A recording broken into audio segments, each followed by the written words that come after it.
The principles of truth are 7. He who knows these understandingly possesses the magic key before whose touch all the doors of the temple fly open. The Kybalion. Do you want some ancient knowledge and wisdom?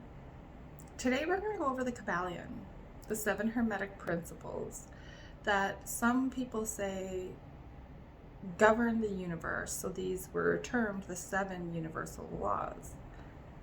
This goes along with the video I released recently about the 12 universal laws, as I state that this is an evolution from the 7 universal laws.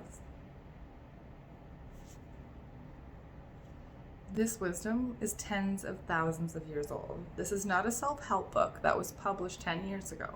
These laws that we're going to go over actually do govern our universe. The wisdom in this book comes from what is called the Emerald Tablets. These date back to 36,000 BC. The Emerald Tablets were written by the Egyptian god Thoth, also known as the Atlantean. In ancient Greece later called him Hermes. For thousands of years, these were passed down through symbolism and word of mouth.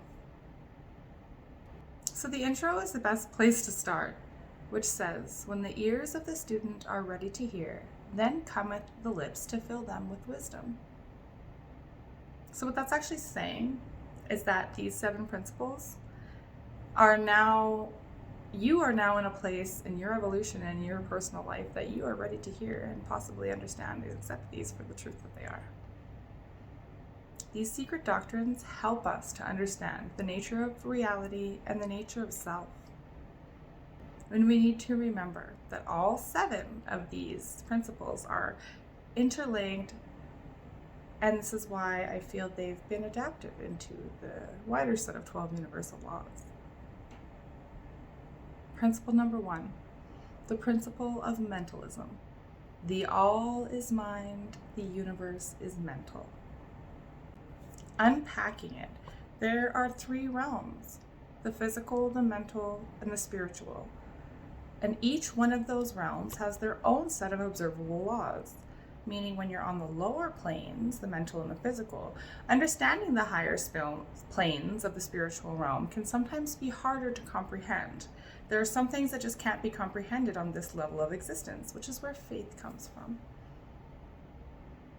The truth that all is mind manifests itself when we realize that all outward manifestations of our reality are effectively created in the mind or by the mind. All material and seemingly solids have been shown by science to be made up of particles of energy. An empty space, which too is energy or information. Even our bodies are comprised of these particles of energy, yet all appears and sees seemingly solid. Perhaps the solidity and tangibility of our reality is merely our interpretation of the information that we receive through our 5 senses, fooling our consciousness into believing our outer world is as we perceive, when really it is our interpretation of the information. Perhaps we are each mind consciousnesses within the sea of endless information, living in a sort of manifested dream. Your experience of your life is, of course, still very valid and meaningful. But perhaps with this knowledge, we can realize the extent to which our mental processes create our experiences, and then we might be empowered enough to create the life experiences that we actually desire. Another aspect to the Hermetic principle of mentalism is the extent to which our own perceptions, beliefs, and attitudes color our experience of reality. One person might perceive a rainy day as terrible because they're unable to go for a walk. But another person might perceive this rain as fantastic because it's watering the plants that they're growing. 2 people will perceive a painting completely differently, an event, a book, a view out of a window, even the meaning of a word. Therefore, the programming of the mind alters the reality of each of us individually. And perhaps each trying to find the objective truth of what we're perceiving might help broad scale. Principle number 2, the principle of correspondence. As above, so below. As below, so above. When you look at life, you can see these patterns. Trees have roots that go down and take in CO2. And we have lungs that go up and we breathe out CO2 and take in the oxygen. The flower of life, the Fibonacci spiral, a solar system versus an atom, the helix nebula versus an eye, the galaxy versus a hurricane. Creation in nature seems to mimic patterns. And to build on that, you can't travel within, standing still without. This can mean, like, as you start to do some inner work, learning more about yourself, peeling back these layers and going deeper within yourself. As above, so below. As you get to these deeper layers, it will start to change how you operate in your outward life. Your personality creates your personal reality. You just need to shut out all these limiting beliefs, these exes that told you weren't good enough, these parents, teachers, all the limiting programming. And as you strip apart these layers, we get to the truest core of who you are. These laws of our reality, and they're applied to everyone no matter what plane of existence, as above, so below, in all planes of existence.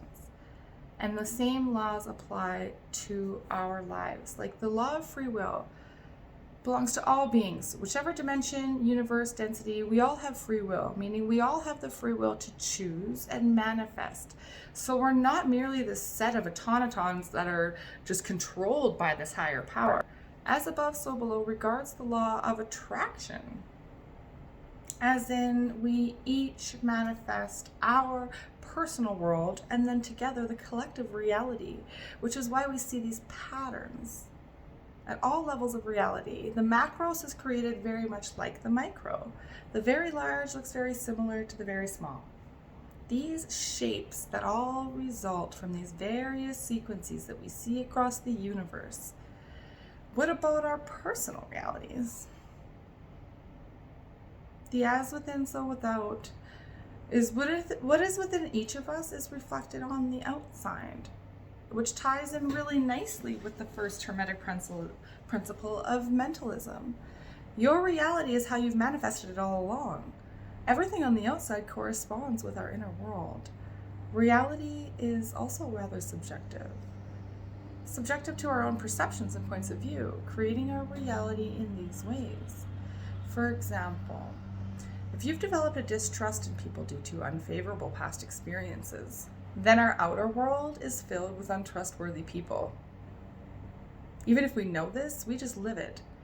But then another person, their world is filled with trust. They have trust for everyone, and therefore they're attracting more trustworthy people. Therefore, you can work on your inner world to improve your outer world, question your perceptions, your beliefs, your programming, and perform healing for yourself. As above, so below, as within, so without. This pattern is present on all levels of existence. Principle number 3, the principle of vibration. Nothing rests, everything moves, everything vibrates. If I were to hold up this crystal right now, would you say it's vibrating? No, what the heck, Erica? This is solid as a freaking rock, literally. Zoomed in though on the smallest quantum level, these particles are vibrating. And to build on that, Tesla said, if we want to know the secrets of the universe, think in terms of energy, frequency, and vibration. Vibration, I think, is a term that does, sometimes get overused. Like, raise your vibes, everything's about a vibe. But knowing that everything has a vibration, this isn't too far off. It isn't just some hippie saying, like, let's raise your vibes, man, everything's energy. But to build on that every more, you can apply that to your emotions. So we've found with the emotional scale, so emotions like peace, love, and joy are higher emotions that actually physically carry a higher vibrational charge with them. But the lower vibrations of fear, guilt, jealousy, despair, they actually hold a dense, low vibration, which is why when you feel happy, you feel more energetic. Versus when you feel depressed, low, and out of it, you feel like you have energy. You're not vibrating as high. Hermeticism knew about raising your vibes tens of thousands of years ago. Movement is everywhere. It's just the law of our reality that everything is constantly in motion. Nothing stays still. The principle of vibration also applies to us. Our energies, our emotions, our reality also manifests according to our vibration. The one infinite source of energy and vibration knows all thoughts, vibrations, feelings of everything, and then in turn brings us experiences that match, all for our learning and growth. Nothing is at rest. Take an atom and its fundamental particles. It's constantly vibrating. Looking at the kinetic theory of matter, the molecules within a solid vibrate. In a liquid, they too vibrate and move and slide around each other. And the molecules in a gas have space between and move around even more. Heat something up and the atoms vibrate even faster. Entropy describes how, given time, everything declines gradually into disorder through movement. A statue, for example, will eventually wear away into dust, and an abandoned city will eventually return to nature.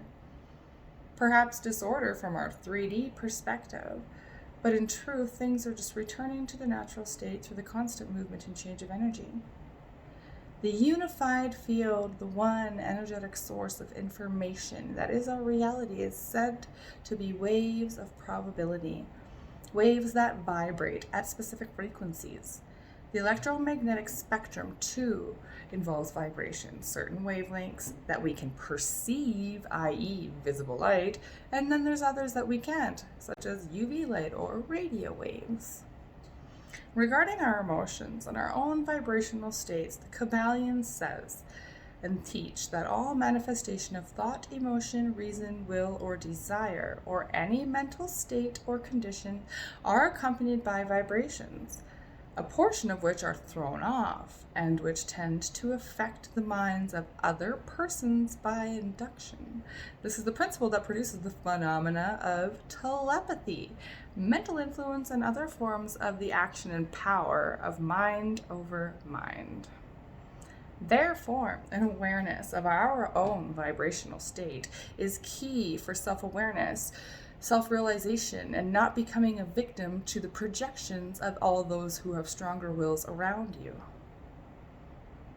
So there too are influencing us. Being aware of our vibration, we can attempt to stabilize or tune our vibrations to the desired frequencies for our optimal life experiences. Number 4, the Hermetic Principle of polarity. So the first part of this is everything is dual. Everything has poles. Everything has its pair of opposites.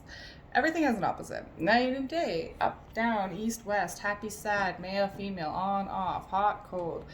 Oh, that's a very dualistic understanding. There's good and evil, love and hate, fear and courage. But have you noticed there's actually really a spectrum with all things? Like with hot and cold. You'd think polar opposites, literally hot, cold. But go to a thermometer in your house per se. When does hot start to become cold? Right? If they're opposites, if they're two different things, shouldn't there be a definite point in between where it's no longer hot or no longer cold? But you can't really draw that line anywhere because it seems arbitrary from one side or the other. Like, oh, off just by a little bit. That's not quite hot. No. Oh, no, that's not quite cold. And a deeper understanding of that would say that hot and cold are really the same thing. So this continues. Like and unlike are the same. Opposites are identical in nature, but different in degree. Extremes meet. All truths are but half-truths, and all paradoxes may be reconciled. Like love and hate, same emotion, varying degree of one spectrum. Two extremes, two poles. So polarity implies opposites, but opposites are one concept if brought together. Happy and sad both describe how we're feeling. Intuitive or logical both describe the way of thinking. To ignore or to respond describe the amount of attention paid. Fast and slow are both descriptions of speed. So you see, poles are an illusion of the mind. The duality we experience in this reality is something that we can recognize for what that is. Extremes of one concept, we can see the oneness in all things, therefore, and recognize when we're choosing, preferring, or judging based on a pole. We can become aware of the swinging of our moons from pole to pole and attempt to stabilize that. In addition to this, the measure of the swing in one direction is the measure of the swing in the other direction.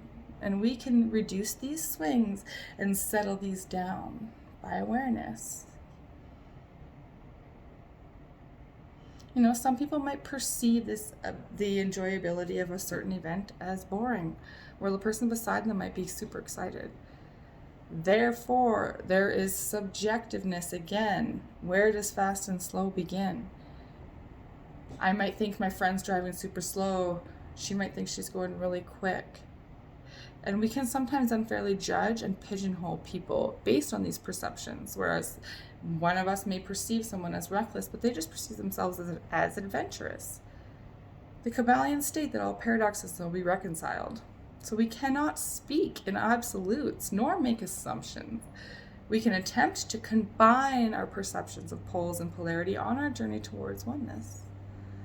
We can see the all. And we can also, by being aware of polarity, choose our poles if that's what we decide. The main thing is being aware and choosing to be kind rather than unkind. We can be aware of our emotions and the pendulum swing between them, and work on settling on some contentment, some peace, changing our vibrations. And in this way, the Kybalion states it is possible to change the vibrations of hate into the vibrations of love in one's own mind and in the minds of others. Number 5, the Hermetic Principle of Rhythm. Everything flows out and in. Everything has its tides. All things rise and fall. The pendulum swing manifests in everything. The measure of the swing to the right is the measure of the swing to the left. Rhythm compensates. So do this with me right now. Just take a nice deep breath. See, even your breath has a rhythm to it.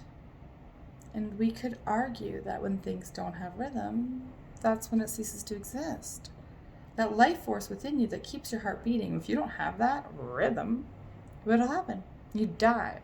But then you could argue that as soon as you die and begin to decompose, you begin to give life to other things that do have rhythm. So see, there's no stagnation. The whole universe is an ongoing dance that's been going for millions and millions of years with no pause button. Can't just hit pause and stop the whole fucking show. It'll go on with or without us. And this fundamental truth of our reality is super useful to know, as everything tends to repeat itself in these rhythmic cycles, as if reality or the code of reality is operating on an algorithm. If our reality is one infinite source that we are each a part of, maybe creating these rhythmic cycles with variation for us and all beings is therefore for source itself to experience this every variation of every single event and circumstance's existence. For example, civilizations rise and fall, as do world powers and governments. There are weather cycles, long ones, and the seasons, lunar cycles, day and night, tides, birth and death. Rhythmic cycles repeat within the parameters and laws of our reality, but with variation. Like the principle of polarity, we have rhythms of the poles like rainy and sunny, economic growth and decline. Our moods move from pole to pole, but do so with rhythm. Therefore, we can learn to accept and work within our natural rhythms, trying to reduce the swing by releasing resistance to unpleasant emotions or events. Take comfort that due to the Hermetic principle of rhythm, that bad times will eventually end, and good times will always come back around again. You just have to release resistance and go with the flow. Action and inaction is another perfect example of a rhythmic cycle. We might not believe, and we need not believe, that we're always going to be one thing or the other. We can use these. We can use when we're active and motivated as a time to create. And when we inevitably feel tired and worn out, instead of feeling obligated for whatever limited programming you have that makes you feel that way, allow yourself to recharge. Recognize these natural rhythms in yourself instead of fighting them, causing resistance for what we know is best for us. Just go with the flow. You know, it's natural to go through funks for everyone, to go get down and low, or even describing it as depression. Like, oh, I just can't seem to shake this. This fucking life's a bitch. Same shit every day. This is the way it is. Nope. While reprogramming your brain, you need to do the opposite of exactly what you feel. Think about the word depression. What does that conjure up? You're hunching yourself over. You're depressing yourself. You're making yourself small. What is the opposite of that? Now, I don't think it's happiness. And the reason I say that is because there's lots of stuff that could make you happy for a minute. Go blast off till 2 a.m. every day. It's fun, right? You feel happy for a minute. But it's not what you want. So it just exasperates this cycle and the problem of depression because you come down with that crash. But the opposite of depression is actually expression. Expressing yourself. And it's really that hard to feel this level of ick if you're actually expressing the truest, most authentic version of you. You're feeling low, you're feeling tired. So what's the opposite of that? Energized. How do you get energized? Get in motion. Raise your vibrations. Nothing is stagnant. Everything is moving. There's two opposites of the same spectrums: tired, energized. Find the opposite and do that. Self-help advice from 38,000 years ago. Principle 6, cause and effect. Every cause has its effect. Every effect has its cause. Everything happens according to law. Chance is but a name for law not yet recognized. There are many planes of causation, but nothing escapes the law. Have you ever thought about somebody and the next day they call you? Kind of weird how that works, right? There's a sort of alchemy, a magic that happens when you put your thoughts and desires out into the universe. Synchronicities show up. And when you just give yourself permission to think greater than your current environment, but so many people get stuck in the past. I can't because it didn't work in the past. I can't because I did this in the past. I can't because I don't have supportive people in my life. I can't do it because I couldn't do it before. This narrative of I can't, for whatever reason you're giving yourself, is becoming your reality. So maybe just take 10 minutes out of one day of your life to sit down and actually visualize the life that you would like to be leading right now if the what if, and limitations weren't there at the forefront of your mind. Guaranteed, anybody that you could look up to, if they are genuine people that have actually done successful, great things in life, guaranteed they actually got really serious about what do they actually want. They had to figure that out first, and then they started to take action towards that. Every action has a cause. The Kybalion says that things don't just happen by chance. However small, there's always a cause. And the mere thought can cause you to take action, sometimes way down the road. You know, a tree grows better because it had fertilizer from dead, rotted leaves from another tree that came from God knows where. Maybe you chose blue curtains over the green ones, and you don't think you know why, but really it's because 3 years ago you saw a magazine picture with these blue curtains that you liked better. A dice, you throw it and it lands on a certain number. And the surface structure of the table, the bounce, the way you throw it, made that land a certain way. Even tiny things have causes and effects.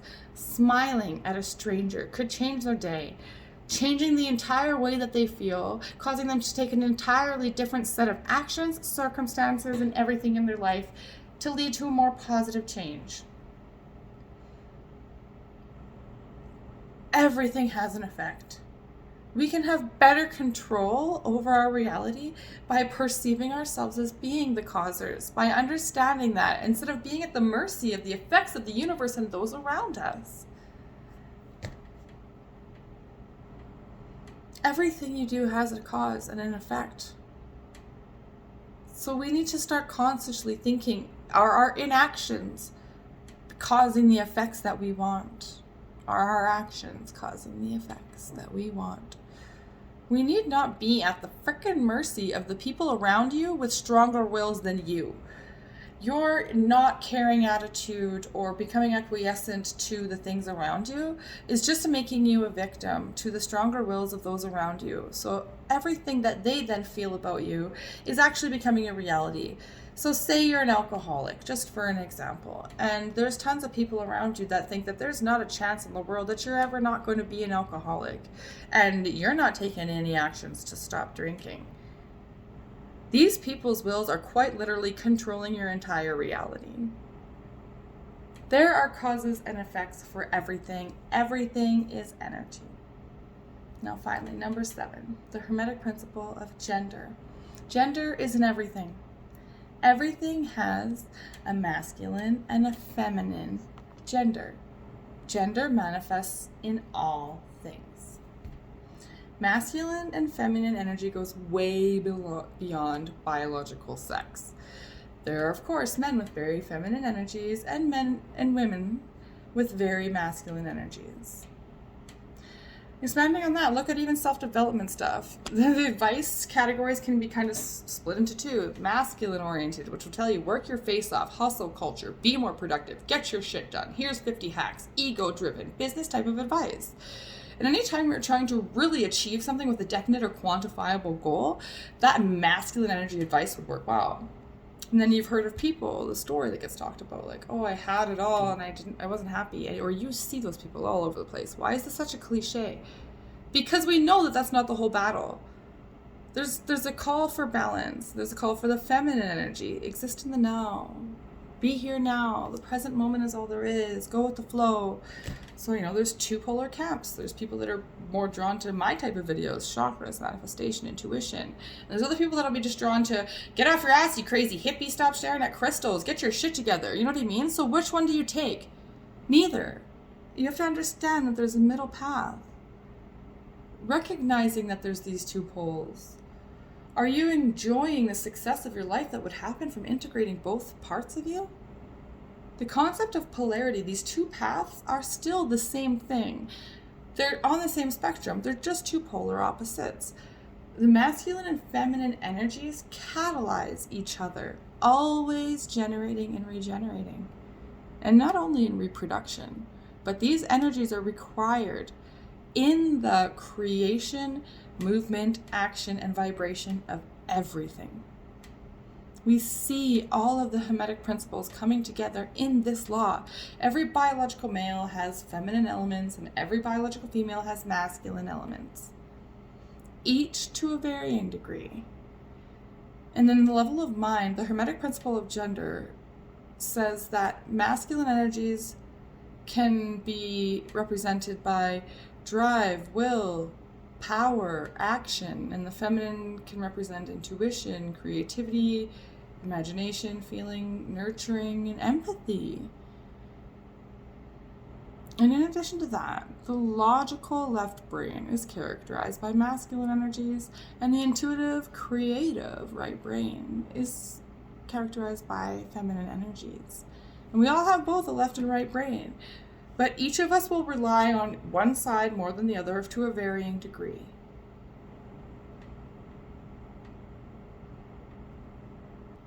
Most people are a mixture of these traits, and so some people identify more with one or the other.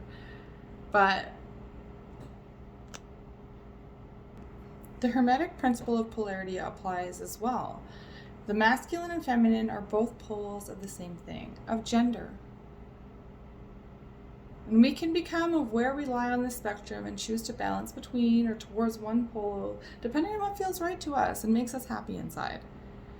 But seeing these energies in others and our own personal balance helps us to understand them. And socially, someone could seem rather cold if they're relying only on logic or non-emotion. But let's say if you're stuck in a lab somewhere as a mathematician, then, those traits might be completely more acceptable. Everything is a perception. And we need to have these understandings so that we can better help perceive each other's realities We can create better social and organizational systems with both our masculine and feminine energies intertwined with balance and harmony. So I will post a link in the description box linking to my 12 universal laws, as I actually dive into how you can put those more into practice into your day-to-day life, as it is an expansion off of this 40,000-year-old ancient wisdom and knowledge. And if you guys did enjoy this, please do share with anybody you think could benefit. And I send you guys all much love on your journey.